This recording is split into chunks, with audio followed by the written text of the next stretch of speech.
What is turtle? A turtle is a point-sized cursor that we can move around using Python programming language. It is used to make drawings in AI Connect. It can also be modified in different ways to bring multiple effects, thereby making a graphical design. It follows a written code and draws wherever it moves.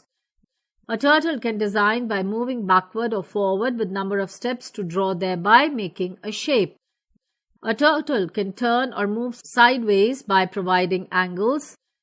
A turtle can be lifted up while moving, so it does not draw for some distance to create gaps in the drawing. A turtle can change color to draw any multicolored graphic design.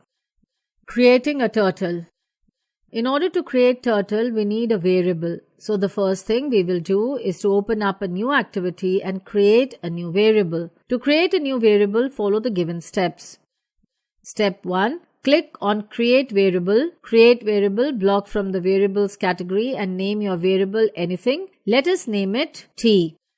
Step 2. Drag out Set T to block from the Variable category.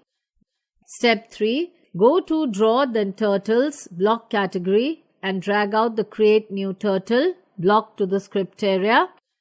Step 4. Attach it to the Set T block in the script area. From here on, the turtle is created and more turtle blocks can be used to control it.